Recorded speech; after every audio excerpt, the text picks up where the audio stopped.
Right, hello. So today's video, if you hadn't guessed, is about FM synthesis, and the main topic of this video is really going to be about the interface on these instruments.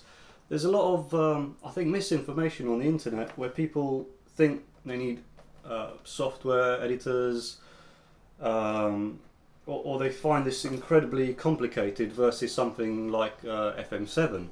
And we're going to be directly comparing the ease of use, one of these versus the software.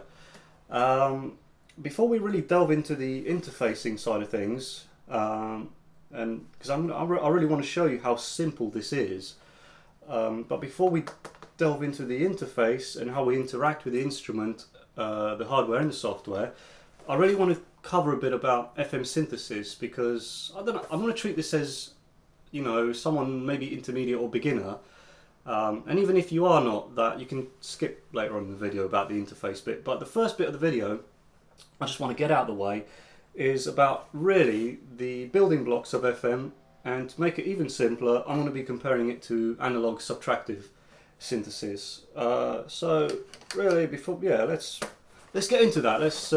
Let's have a look what all these confusing words mean, because if we don't know how the synthesis, the building blocks of this really work, then you will find this quite complicated, even the software. But anyway, let's start. Let's begin the proper video. Right. So before we delve into FM synthesis, let's just refamiliarize ourselves with what a basic subtractive analog type synthesizer is. So we have an oscillator, and this is going to be a 2 oscillator synthesizer with, let's say, a saw and a square wave.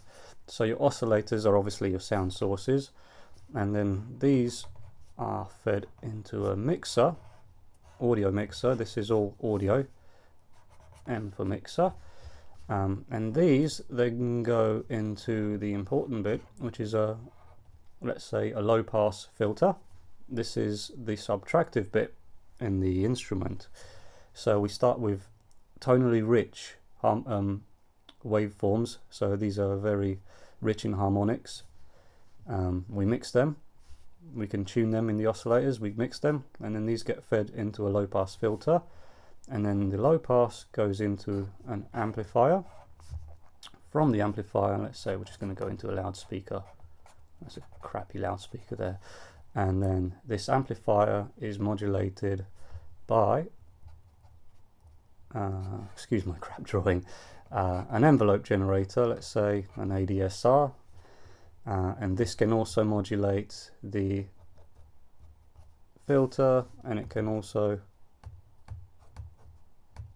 modulate the oscillators. Okay, and then we have an LFO. This is basically a low frequency oscillator, and that can modulate the oscillators, and that can also modulate the filter, let's say on a basic instrument. Okay, so LFO, when it's modulating the oscillators, it's creating vibrato, it's moving very slowly. Essentially though, that is a bit like frequency modulation. You are modulating that frequency, albeit very slowly. Right, so this is a very basic analog synthesizer. If we compare it to an FM synthesizer, they use words that we don't really use with these. We use words such as operators, what else?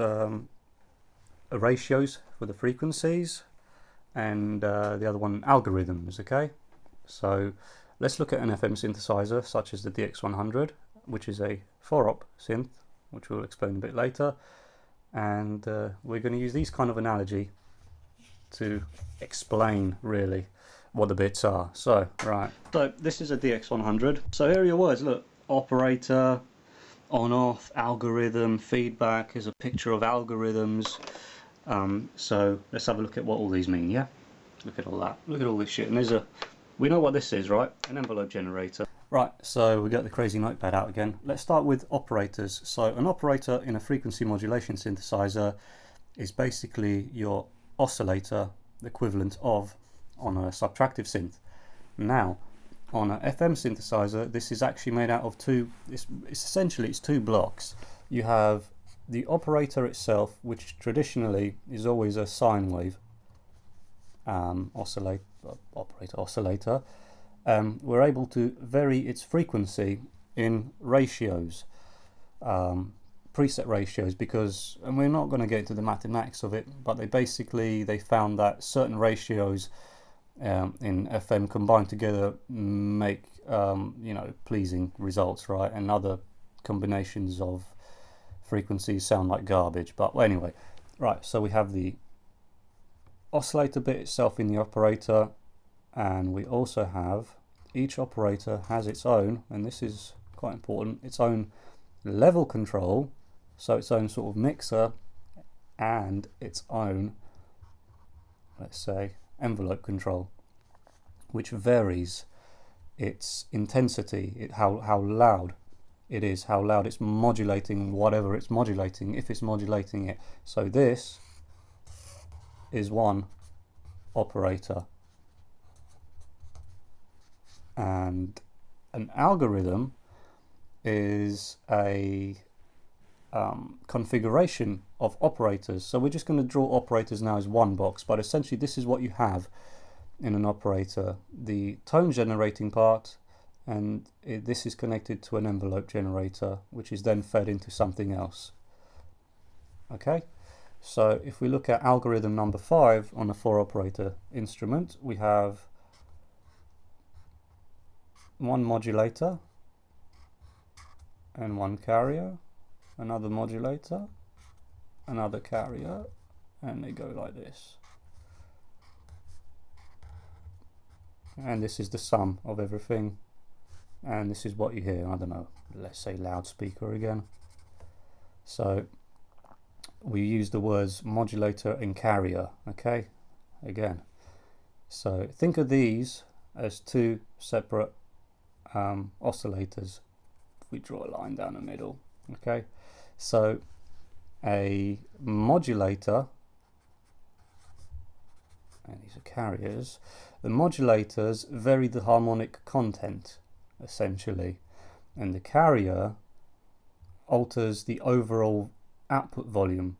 So if you turn this off, if you turn this operator off, this modulator here, let's forget about this for a minute. If you turn this off, you'll still have sound from this bottom operator here. It will be just a pure sine wave on this operator here, and we can vary its frequency, and we can still change its envelope, so you can have a, let's say, a quick attack, decay and sustain, release sort of thing, so like a piano sound or a stringed sound, so it starts, but at the moment it's just a sine wave. As soon as we bring in this modulator, and let's say we've not applied any envelope yet, and we start turning it up, you're going to get different, you're going to start changing the harmonics of this carrier. It's going to sound different, and we're going to get into that in a minute, essentially. And of course we can change this harmonic content with an envelope generator. Yeah, so this is the main key advantages of FM. On the analog subtractive instrument, if I can find that again, there we go, the harmonics we control with this low pass filter, which is very basic. Okay, on here we have a vast amount of control. This is just a very basic algorithm, and we can vary the harmonic content using velocity and all sorts of things. Okay, so that's the carrier, these are modulators. If we look at algorithm number 8, where you have 4 operators and they all sum to the output, this is essentially what's known as an additive synthesizer, and they're all made up of carriers. So yeah, that's additive synthesis. And you've also noticed that on operator number 4 you always have, how's it drawn? I can't remember, let's have a look. Yeah, just that, isn't it? That's a feedback loop. So essentially all that's doing is routing the output of the oscillator back into itself, and we can control this, and essentially the more we do that, the sine wave starts resembling a sawtooth wave kind of sound. So it gets brighter. So essentially, the first thing people do when they look at an analog synthesizer, they start tweaking the filter. Obviously they get very confused when they come to an FM synthesizer because we don't have a filter. We just have these operators and we control their harmonic content over time using an envelope generator. Okay, and if we want to control the brightness of a sound to emulate a filter, essentially we're going to control the volume of one of these operators, and most commonly on these 4 operator synthesizers it's operator number 4, which is the one, oh dear, with a feedback loop. Okay, so that's your filter effect, if you will. So this is the sort of theory behind it. Okay, let's take a look at the practical side of it. Let's take a look at some real world examples. Let's take a look at the DX100. Let's take a look at FM7. Okay, cool. Right, so I'm not sure how well you can see this. It's just a screen grab of FM7, but it's quite easy to show you this. So this, now we have one carrier, and this is just the carrier. Okay, so this is a pure sine wave carrier, and we can play it. So now what I'm going to do is I'm going to feed a modulator into it, like so. And that's what it sounds like as we increase it. Now over here, oops, sorry, is the waveform. So we can, if we turn the level down, we should see that it will start to resemble a saw wave and then a kind of deformed square.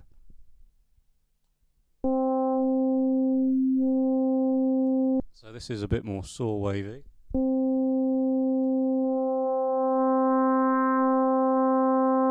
And this is more of a square wave.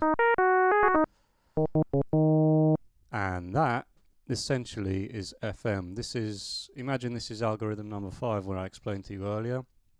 We have one modulator and one carrier. So let's see what happens when we vary the frequency of the modulator. Okay. In theory, it should vary the harmonic content. So we're going to get a decent volume and then I will change the frequency. Okay, and now we're going to do the frequency.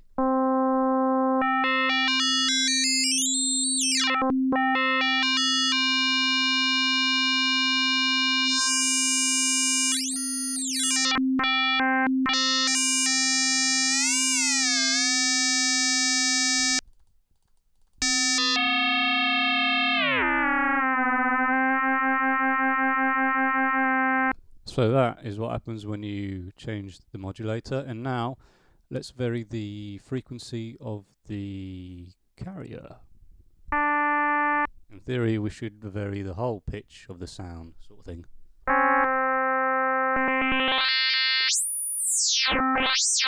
And it does. Now, obviously, like I said before, if we take the modulator out of content, all we get is a sine wave because we're not modulating the carrier. The carrier will always be there, but if we turn the carrier off, no sound. But if we turn the modulator back on, still no sound. There you go. And now if we, let's apply an envelope curve to the modulator.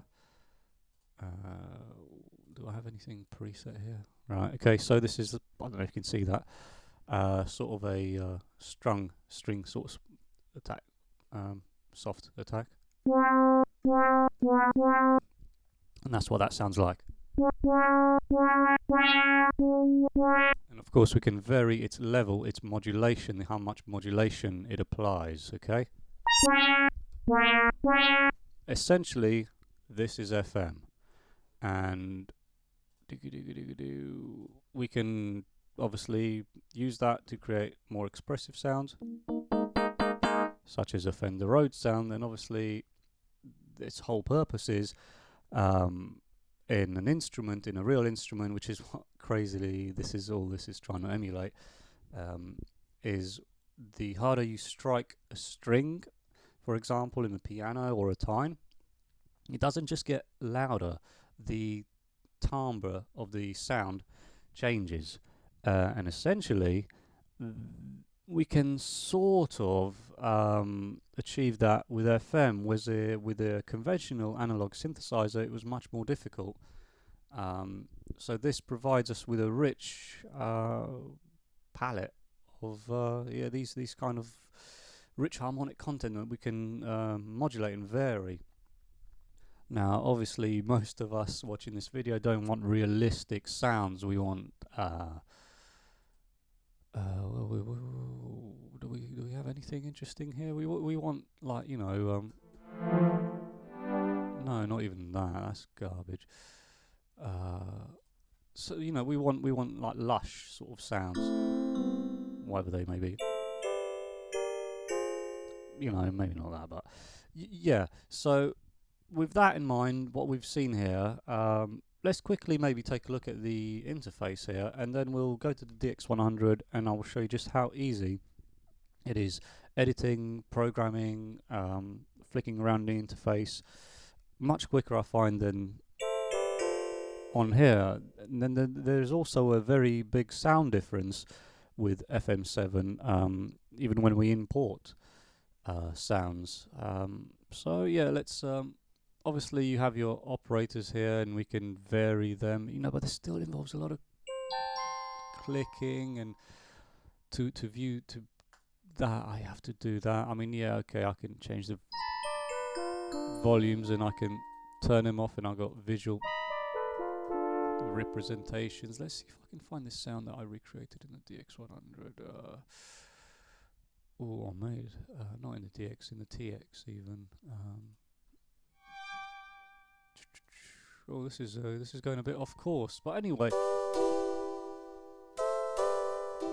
Yeah, so that is essentially FM7. You have your operators up here. I just find the whole thing of using a mouse very unintuitive. Now, obviously, with a lot of the younger generation, they might prefer that, but I prefer to push buttons, and you will see maybe why I prefer to push buttons, because it's so easy on the hardware. So yeah, okay. So that essentially was basic FM, and yeah, let's dive into the DX100, shall we? Right. So here we are. We've got the hardware finally. We're going to look at it. So the easiest way to familiarise yourself with any instrument, especially one which has got like this crazy technology for the time, is flicking through some of the patches and seeing how they're made.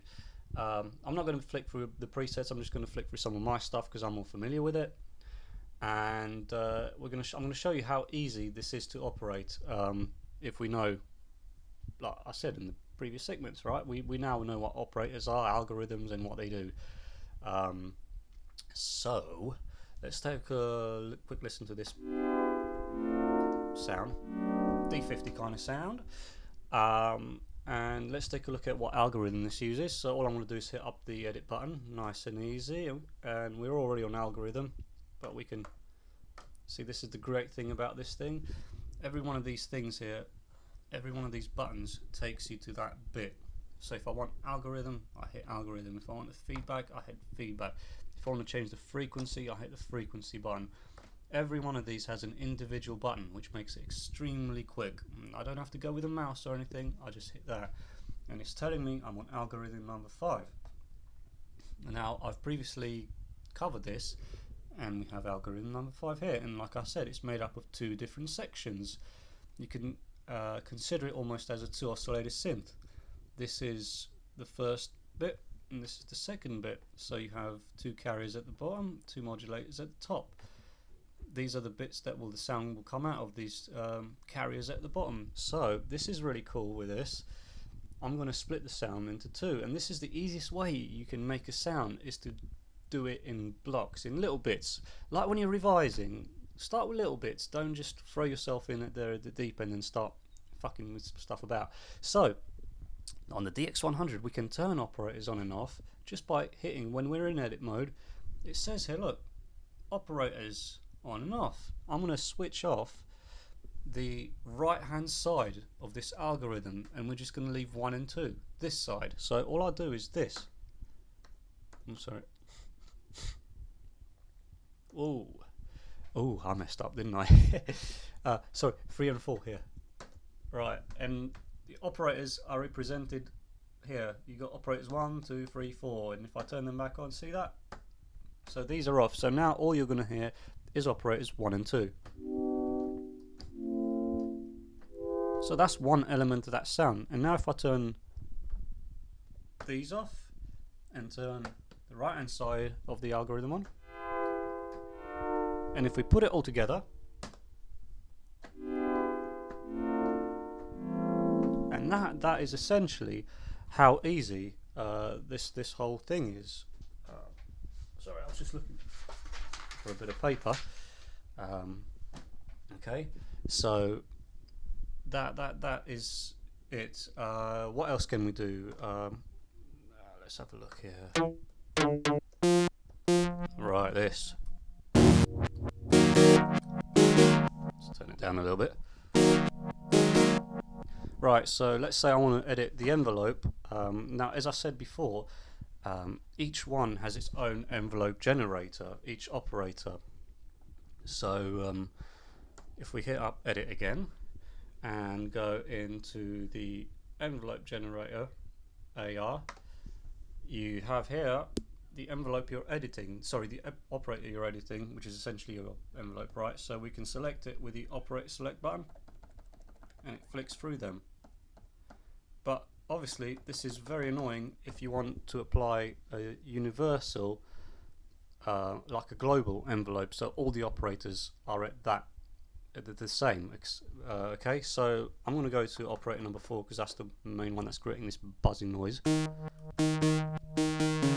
And the algorithm, by the way, is algorithm 6.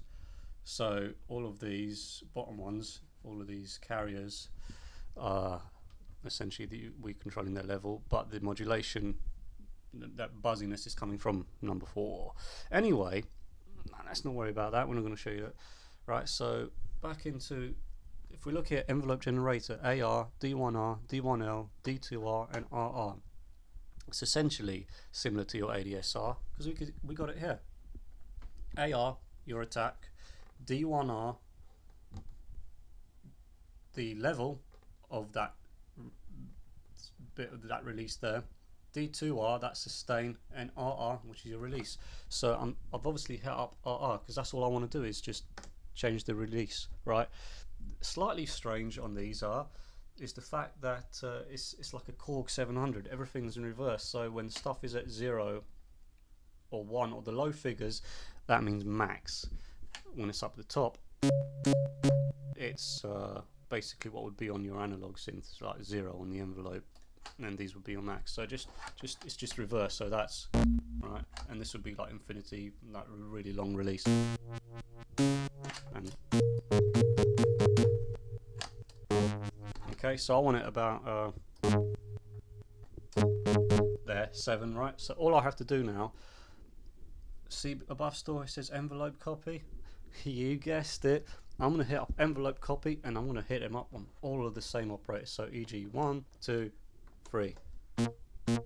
And now they're all the same. That easy. You know, I'm not sure how to do that on FM7, to be honest with you, but this is, I've just done it.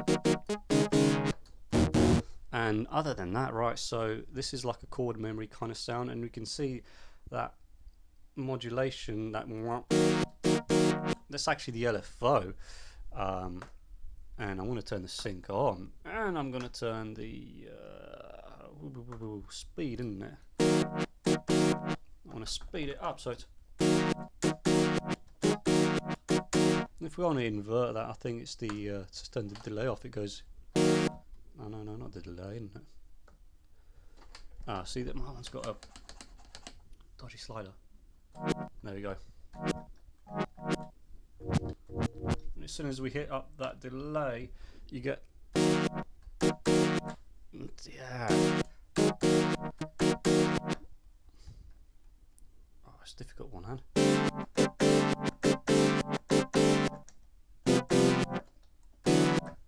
Yeah, so that is it, and we can obviously increase the intensity.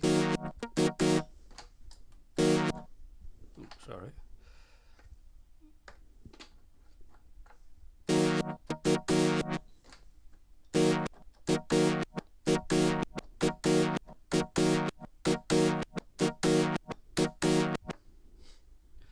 And that is how easy this is.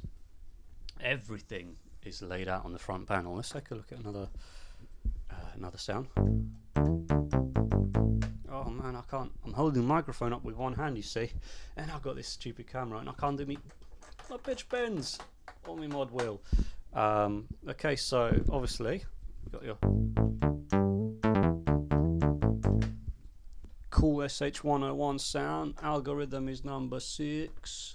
This one over here, if I turn, let's hit up operator number 3. Let's turn that off. That will give us a slight variation on that sound. And if we turn it back on,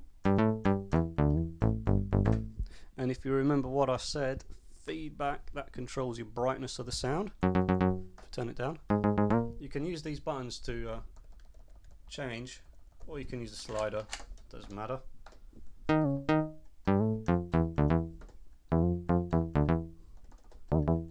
So you can see it varies its brightness.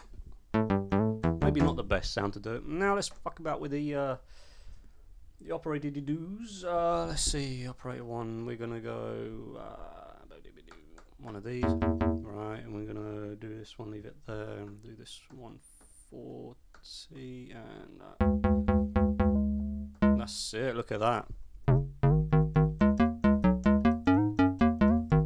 We changed that, didn't we? Let's hit up operator number 4, and we're gonna really brighten the sound up now. Look at that. If we do it too much, it sort of creates just noise. Right. Look.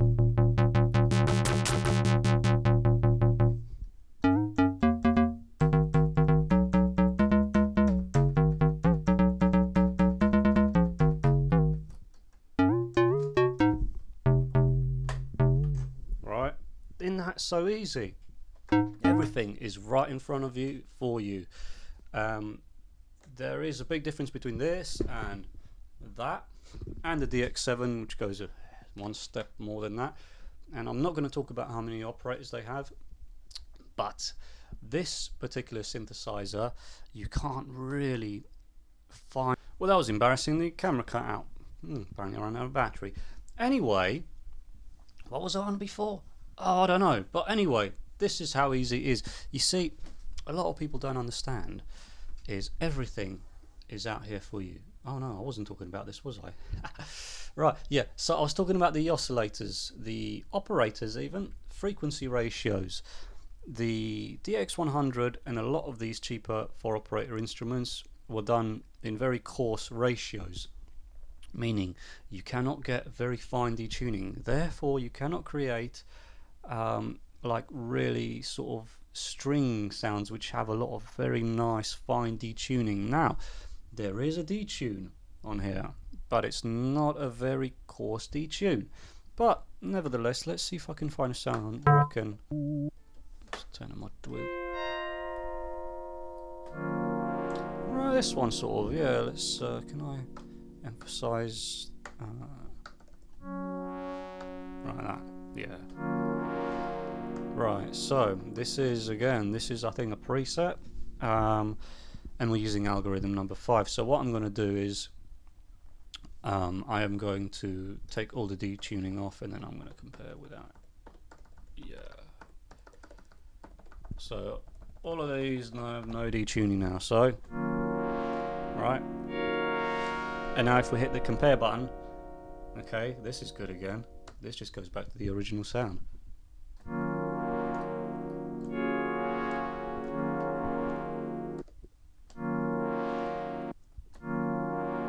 It's very subtle, but there is a slight detuning in there, okay?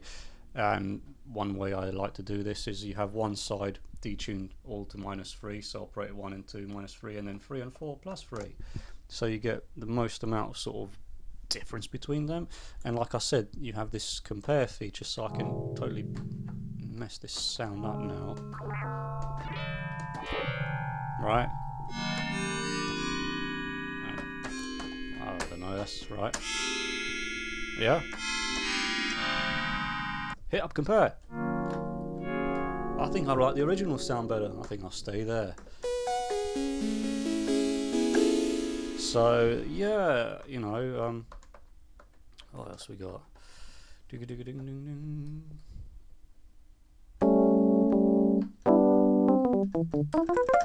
So yeah, this is this is it. I'm not sure how much. Yeah, we had a quick look at this software, but everything here has its own function, and being a very simple instrument, 4 operators with 4 envelope generators, where we flick through the operate select button, we can copy them, paste them. It's very, very simple, very intuitive, if you will. You have a blue button, you have a brown button, red button, blue button. Edits anything that's in blue. If you switch to the brown button, you have these functions beneath these. Then it's clever because the blue button are mainly to do with the voices, pitch, modulation, LFOs. Your brown button is mainly to do with your global settings, your master tune, your MIDI channels, voice initialize, poly mono, memory protect. It's very, very nice. Let's initialize that sound, for example. Brown button, int voice. Yes, are you sure? Why not? And it's not, set in stone. So we got our sine wave like we had on FM7, and algorithm is number 1, but I want, let's say, number 5. The operator is operator 1. I'm going to bring in, first of all, I'm going to copy the same thing, the envelope from 1 to 2. Sorry, select operator 1, copy to 2, and increase its output volume.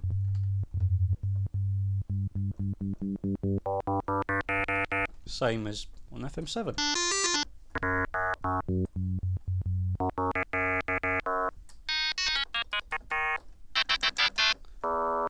And we can change its frequency.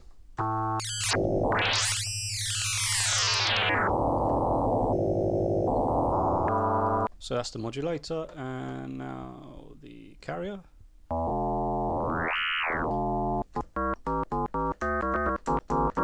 We can make it monophonic sound. We can change the portmanteau, change the portmanteau type. Classic kind of donkey bass.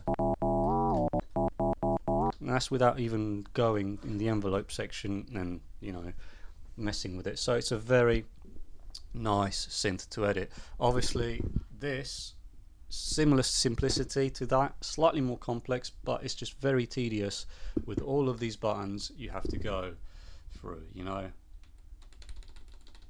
It's boring. This isn't. It's very hands-on, like you've just seen. I can play with this for ages. And the other thing is I love about this, like in a lot of these instruments, I can, edit this voice and mess it up, turn it off, turn it back on, wait for its little welcome message. It's exactly where I left it, and I can hit the compare button and still hear the original patch, and I can go back to that original patch. Perfect, right? Whereas compared to, say, an Alpha Juno, with this annoying alpha dial, it might be a 1 oscillator analog synth. That's very hard to edit. So this, it's so simple. Everything's here for you. I just hit edit, and these all have their own one function underneath, basically. Algorithm, your feedback. This is your LFO, highlighted here, with your wave, your speed, LFO delay, pitch modulation, amplitude modulation, your sync, modulation sensitivity for your pitch and amplitude, depending on which operator you want to affect, all of them, 1, 2, 3, 4.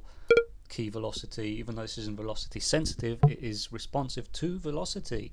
Your oscillator C, which is your operator, frequency ratios, which we select with your operator select button. It's very good. Your envelopes, this is your ADS whatever with your level controls, operator output levels, and your keyboard scaling, which is the level. If you want a constant level for the across the whole keyboard, or if you want it, if you want it louder at that end of the keyboard or that end of the keyboard. So yeah, and of course you can name your presets. Yeah, this is very intuitive and quick. In my opinion, nicer to program than using a mouse. So yeah, hope you enjoyed that video. Cheers! Now don't bust my balls over the production quality. I mean, this is done on a budget of zero basically. I'd rather spend my money on stupid wanky records from Japan, which I have to pay stupid charges for. Oh man. So yeah, I hope you enjoyed the video. I hope I sort of covered everything in good enough detail. It's difficult doing these videos with the setup I've got. Does that make sense? I don't really have room to have everything and display it nicely.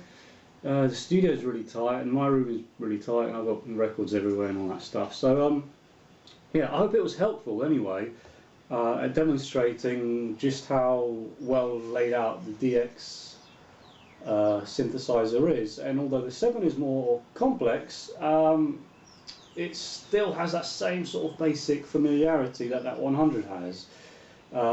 It was improved on the Mark II, on the DX7 Mark II, that interface, but you get the idea. On these 4 operated synthesizers though, it's very good, and you don't have to have a 100. The DX27 and the DX21 all have that basic interface, which is very intuitive and easy to program if you know the bits, which I explained in the first part of the video. So yeah, hope I covered it well. I hope, you know, if you've got any questions, stick them down and I'll try and answer them. Yeah, thank you.